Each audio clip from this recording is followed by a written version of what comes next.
सबसे पहले तो सभी का नमस्कार। उम्मीद है मेरी आवाज़ पीछे तक पहुंच रही होगी। ठीक है, मैं और तेज़ से बोलने का प्रयास करूंगा। सबसे पहले मैं NSCS का बहुत बहुत शुक्रिया अदा करूंगा जिन्होंने मुझे यह मंच प्रदान किया ताकि मैं अपने गृह जिले, मेरी जो जन्मभूमि, मेरी जो कर्म भूमि रही है, वहाँ के निवासियों और वहाँ के लोगों से बात कर सकूं।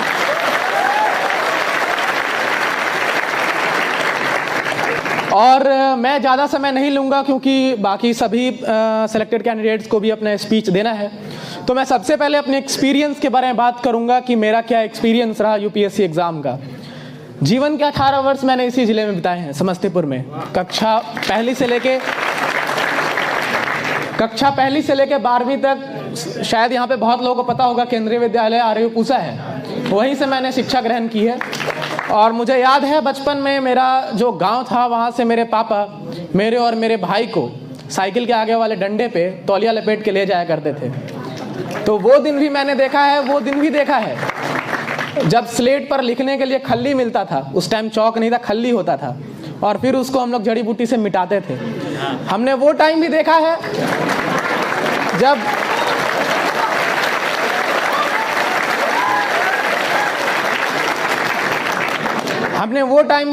जब आज तो गली गली में मोमोज के दुकान खुल गए हैं। मैंने 10वीं 11वीं तक मोमोज का नाम नहीं सुना था कि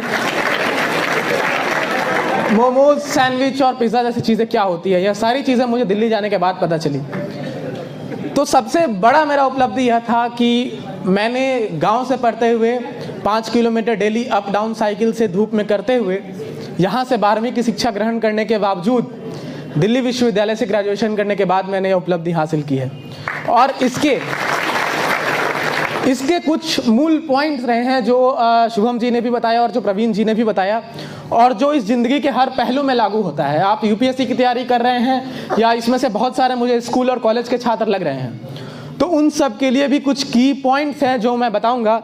पर उससे पहले आप लोग का मनोरंजन कह सकता हूं या उत्साह बढ़ाने के लिए मैं चंद लाइनें पेश करूंगा। कृपया ताली ना बजाएं, लास्ट में बजाने के लिए एनर्जी बचा लें।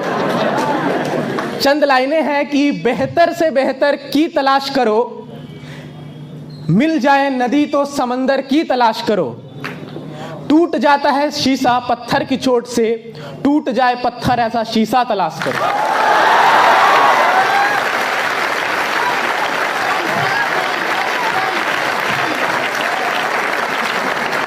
तो ये चंद लाइनें से उम्मीद है कि आप सभी का ध्यान अब मेरे ओर आ गया है। तो अब अपनी बात मैं शुरू करूंगा। सबसे पहली चीज जो एक IAS बनने के लिए जरूरी होता है, जो प्रवीण जी ने भी बताया, वह है अच्छा इंसान बनना। अगर आप अच्छा इंसान नहीं है, आपके ज़िंदगी में डिसिप्लिन और अनुशासन नहीं है, तो आप कुछ नहीं कर सकते, आप आम आदमी बन के रह जाएंगे। तो सबसे ज़रूरी है कि ज़िंदगी के हर पहलू में आप कैसे किसी से बात कर रहे हैं, आप कैसे किसी से पेश आ रहे हैं, आप कैसे अपनी आम जिंदगी को जी रहे हैं, आप कैसे अपने मम्मी पापा से बात कर रहे हैं, आप कैसे अपनी ज़िंदगी को जी रहे हैं, वह सारी चीज़ें UPSC के एग्ज़ाम में रिफ्लेक्ट होंगी।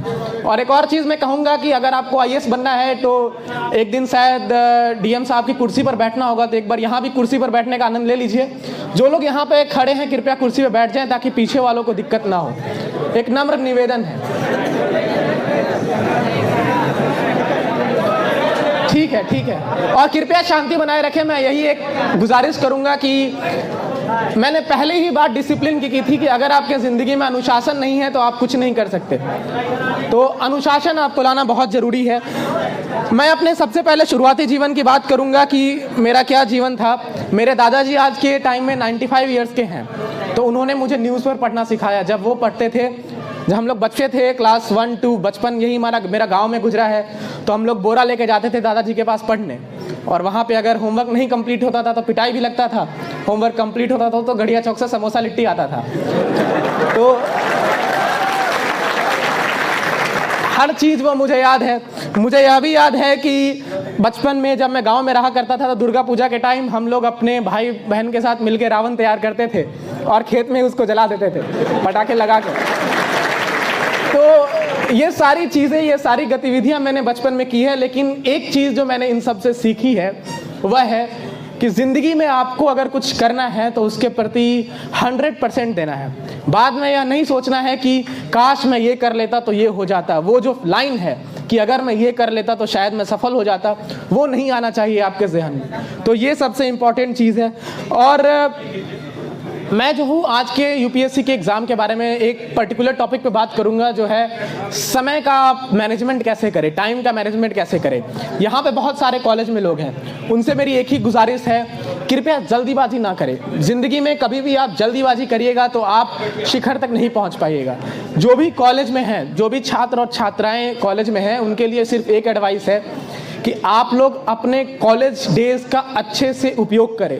जो भी आपके कक्षा में पढ़ाई हो रहा है, जो भी आपके सिलेबस में है, उसमें अच्छे से पढ़ें। अगर कोई एक्स्ट्रा करिकुलर एक्टिविटी हो रहा है, स्पीच हो रहा है, डिबेट हो रहा है, कंपटीशन, सब में पार्टिसिपेट करें। मैं जब स्कूल में था, कक्षा पहली से लेकर 12वीं तक केंद्रीय विद्यालय में, तो नाच गान तो आता नहीं है, उसके अलावा जितनी एक्टिविटीज़ होता था सब में मैं पार्टिसिपेट करता था। यूनिवर्सिटी में परेड का कंपटीशन हो या फिर डिबेट का कंपटीशन हो या फिर स्पोर्ट्स में टेबल टेनिस या खो खो और कबड्डी खेलना हो, सब में मैं पार्टिसिपेट करता था। तो जो भी स्कूल में है, जो भी कॉलेज में है, हर उन कॉम्पिटिशन्स में आप पार्टिसिपेट करें और उसी से आपके व्यक्तित्व का विकास होगा, उसी से आपके अंदर जो कॉन्फिडेंस है वो आएगा, उसी से आप अलग अलग लोगों से मिलेंगे। और जब आप अलग अलग लोगों से मिलते हैं तो उससे आपके अंदर आत्मविश्वास आता है, और वो आत्मविश्वास इस परीक्षा के लिए ही नहीं, जिंदगी के परीक्षा के लिए भी इंपॉर्टेंट है। आप अगर बैंक की तैयारी कर रहे हैं, एसएससी की कर रहे हैं, आरबीआई, कोई भी चीज़ का एग्जामिनेशन की तैयारी कर रहे हैं, तो वो अनुशासन और वो आत्मविश्वास, वो बहुत ज़रूरी चीज़ है। तो यूपीएससी के लिए मैं 2-3 चीज़ों के बारे में बात करूँगा, जो एक टाइम मैनेजमेंट का जो कंपोनेंट है। मैंने 2017 में यहाँ से 12वीं करने के बाद, मैं यहाँ पे स्कूल टॉपर था, 91% था, तो मुझे दिल्ली विश्वविद्यालय में बीए ऑनर्स पॉलिटिकल साइंस में एडमिशन मिल गया था। और बहुत मैं भाग्यशाली भी हूँ कि एक सिंपल ग्रेजुएट होने के बावजूद 10वां रैंक मैं हासिल कर पाया। तो उसके पीछे 2-3 चीज़ें हैं जो मैं आज आप सबसे शेयर करूँगा। पहला तो ये है कि आप अपने समय की कीमत को पहचानें। आपका एक एक सेकंड, एक एक मिनट, एक एक घंटा वापस लौट के नहीं आने वाला है। आप अगर 1 सेकंड भी व्यर्थ करते हैं तो बाद में वो 1 सेकंड आपका 1 साल बर्बाद कर सकता है। तो सबसे इम्पॉर्टेंट चीज़ है कि आप जब तैयारी शुरू कर रहे हैं तो आपके पास एक प्लान होना चाहिए कि आप कोई भी एग्ज़ाम हो, कॉलेज का हो या एसएससी, बैंक, आईएएस, कोई भी एग्ज़ाम हो, उसको आपको कैसे अप्रोच करना है, कैसे 1 साल 1.5 साल तक वो प्लान वर्क करेगा, ये आप एक कागज़ पे लिख लें। और ऐसा कभी नहीं होता है कि आप एक कागज़ पे जो प्लान लिख लिए वो पूरे साल वर्क कर गया। मेरा तो होता था कि रात में रूटीन बनता था, सुबह 5 बजे उठने का टारगेट रहता था, 9 बजे नींद टूटती थी, तो फिर वो रूटीन फट के डस्टबिन में जाता था। तो हमेशा एक रियलिस्टिक टारगेट बनाएं, ऐसा टारगेट ना बनाएं जो आपसे अचीव ही ना हो। तो रियलिस्टिक टारगेट बनाएं और उस पर स्टिक हो। आपको 10 घंटे, 12 घंटे, 14 घंटे जितना देना पड़े वो मायने नहीं रखता। आपका वो जो टारगेट है, वो जो टॉपिक है, वो जो आपने डिसाइड किया है कि आज मुझे ये चीज़ पढ़ना है, वो ख़त्म होना चाहिए। मैंने कभी भी अपने ज़िंदगी में, झूठ नहीं बोलूँगा, कभी भी मैंने अपने ज़िंदगी में 14 घंटे नहीं पढ़ा हूँ। मैंने अपने यहाँ 12th में भी हार्डली 8 घंटे में पढ़ता था। लेकिन सबसे बड़ी चीज़ है कि वो 8 घंटे आपको डेली पढ़ना है। ऐसा ना हो कि आज एकदम 8 घंटे पढ़ लिए, कल भैया का शादी है, पूरे दिन मौज काट लिए, है ना। ऐसा नहीं होना चाहिए। आपको डेली पढ़ना है, 7 से 8 घंटे, 9 घंटे अगर आप डेली पढ़ रहे हैं तो दुनिया का ऐसा कोई एग्जाम नहीं है जो आपसे क्लियर ना हो, है ना। तो ये बहुत ज़रूरी चीज़ है। और उसके बाद मैं यही कहूँगा कि अगर आप डेली प्री और मेंस में अगर डिवाइड करें तो शुरू में मैं यह कहूँगा कि प्रीलिम्स को ज़्यादा टाइम दीजिए।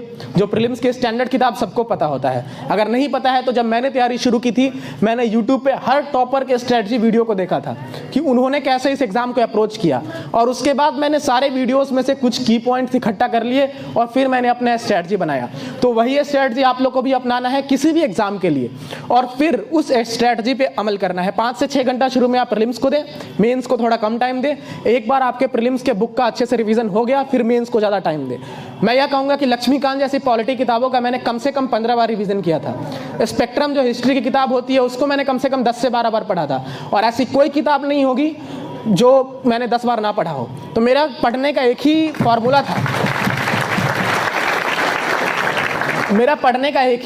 था, कि तब तक पढ़ो जब तक किताब ना बोल दे कि छोड़ दे मुझे।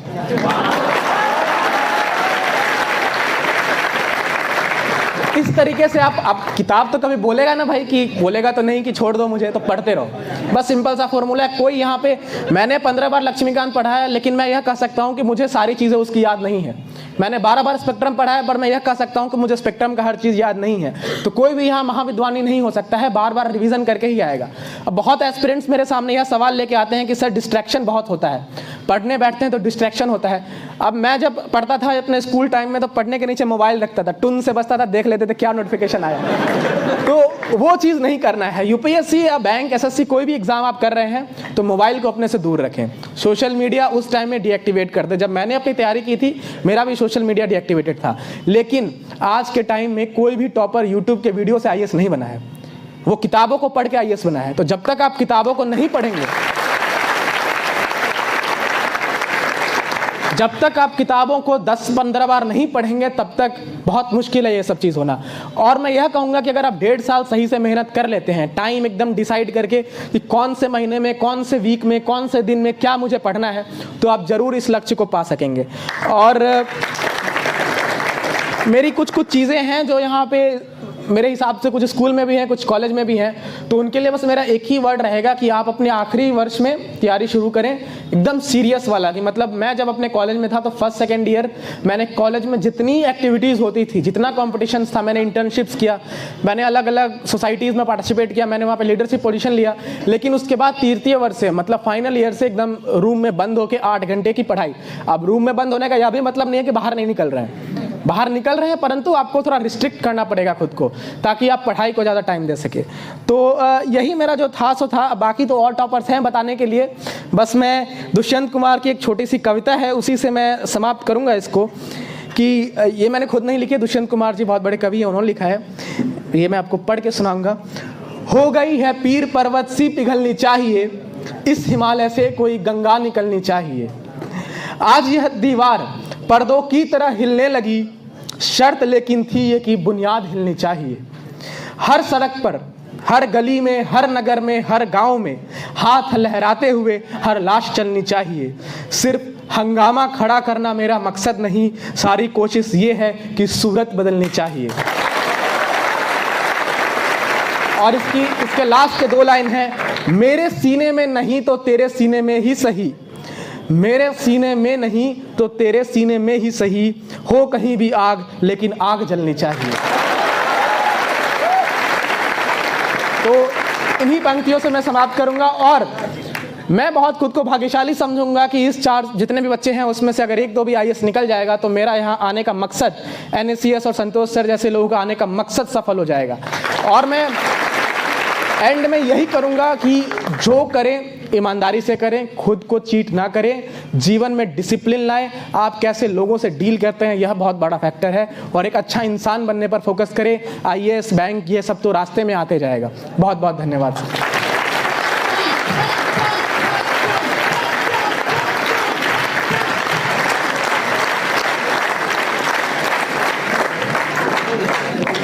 काफी मोटिवेटिंग रहा सत्यम का ये स्पीच।